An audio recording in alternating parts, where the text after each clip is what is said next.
Muchas gracias y buenos días a todas y todos los representantes de los medios de comunicación en el Senado de la República en este frío día, pero seguramente que entrará en calor en un rato más ahí en las discusiones que vamos a tener en el Pleno. Esta mañana quiero hablar de lo que está sonando ya en diversos medios y me parece muy oportuno que empecemos a discutir un concepto que se está analizando, discutiendo en muchos países, sobre todo en Europa, que es la renta básica universal. La renta básica universal surge a partir del análisis que hacen los gobiernos de diversas naciones en cuanto a la concentración de la riqueza en unas cuantas manos. Se habla en diversos estudios, incluso Oxfam aquí en México también tiene la misma consideración. Se dice que el 1% de la población mundial concentra el 50% de la riqueza total del mundo. El resto, el 99%, se distribuye el otro 50% de la riqueza. Esto es a nivel mundial. Pero en México la concentración de la riqueza es todavía mucho más extrema. En México el 0.17% de la población concentra el 42% de la riqueza que se produce en México. O sea, es prácticamente 5 veces más la concentración en México que en el resto del mundo. Por eso es que aquí tenemos, por supuesto, a los, no solamente Carlos Slim, sino a muchos otros personajes que figuran en la lista de Forbes en los primeros lugares. Esto, por supuesto, nos motivó a estudiar para el caso mexicano una propuesta de renta básica universal. Pero además también nos encontramos con que los programas asistenciales en México crecen a partir del gobierno de Carlos Salinas de Gortari, aquello que conocimos todos, ¿verdad? Sus ideas de, según él, acabar con la pobreza. Y a partir de entonces y hasta la fecha, llevamos más de 2.5 billones de pesos invertidos en el combate a la pobreza en México. ¿Y qué ha sucedido?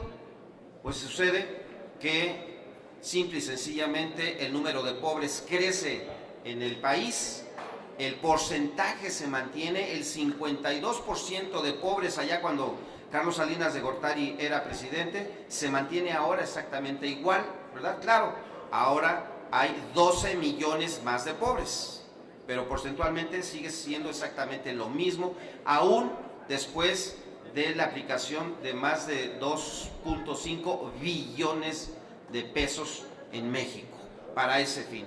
Entonces tenemos que es un fracaso los programas sociales y tenemos por el otro lado la gran concentración de la riqueza en unas cuantas manos. Apenas unas 200,000 familias en México son quienes concentran prácticamente el 50% de la riqueza en México, imagínense. Entonces, bien,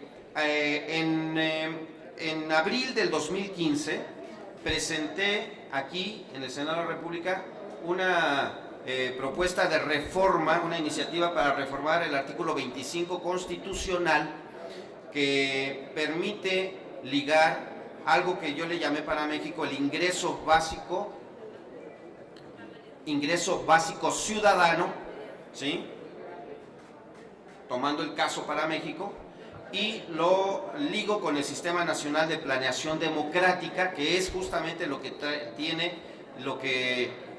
contiene el artículo 25 constitucional, lo ligo a ellos para poder establecer en el presupuesto de egresos de la Federación las partidas suficientes para atender esto y por supuesto con el Sistema Nacional de Planeación que se tiene.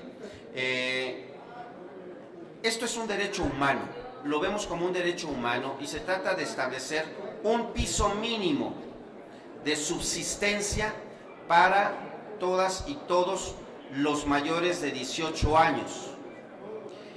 Una vez cumpliendo los 18 años, tendrán derecho todas y todos a un ingreso básico ciudadano que yo establezco en 2 salarios mínimos, 2,300 pesos casi, ¿verdad? Y esto no está condicionado a nada, simplemente con el hecho de tener 18 años, ¿sí? Estudien o no, trabajen o no, estén casados o no, estén solteros, lo que sea, por el hecho de cumplir 18 años. ¿Y cuál es la fuente de financiamiento de esto? Bueno, pues se tiene como fuente de financiamiento la reconversión de todos los programas sociales, ¿sí? Perdón, de todos los programas asistenciales, ¿sí? Se hace una bolsa, pero también a partir de un impuesto que se cobraría, por supuesto, a los ingresos de las personas, que es un ingreso progresivo. Los primeros deciles de la población no pagarán este impuesto, a partir de cierto decil y hacia arriba se viene pagando progresivamente, ¿sí? Esa es otra parte que se estaría estableciendo para hacer la bolsa y atender a esto. Podríamos empezar con lo más urgente en México y atender a la pobreza alimentaria, la pobreza, atender a esos casi 50 millones de mexicanos que están en pobreza. Eso lo podríamos hacer de inmediato. Y aquí estaríamos cubriendo a las personas adultas mayores, a las mujeres, a las madres solteras, a jóvenes estudiantes, en fin, esto es un piso mínimo que se tendría en México.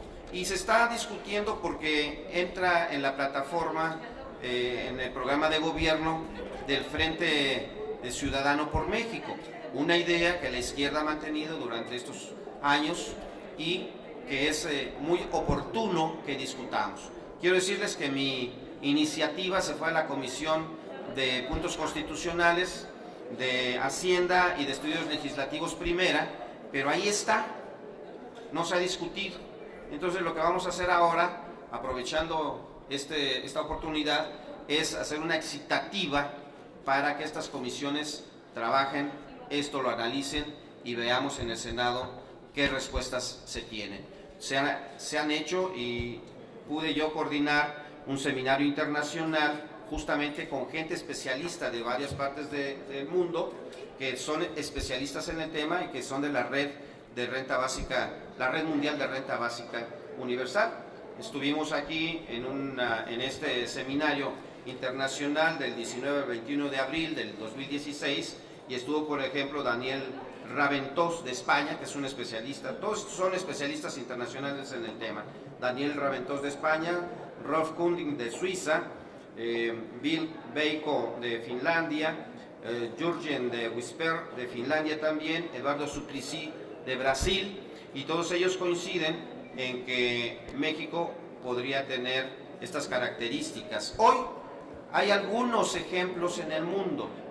Está el caso de Alaska, donde hay una especie de renta básica universal para sus ciudadanos, y hay ejercicios en otras partes del mundo, ejercicios diversos. Por ejemplo, en Suiza se hizo un plebiscito para que la gente opinara su aplicación, o bien en Finlandia, donde está haciéndose programas pilotos en algunos poblados para ver cómo se comporta esta situación en la sociedad. En México podríamos hacer algo similar, llevar a unos ejercicios en algunos municipios, algunos eminentemente rurales, otros con población rural y urbana, y ver cómo se comporta la sociedad con un apoyo de este tipo, de ahí tener más conocimiento, e incluso podríamos ir a una consulta ciudadana en este sentido en México. Entonces se abren muchas posibilidades de esto, pero sobre todo se hace el debate en México y eso es lo que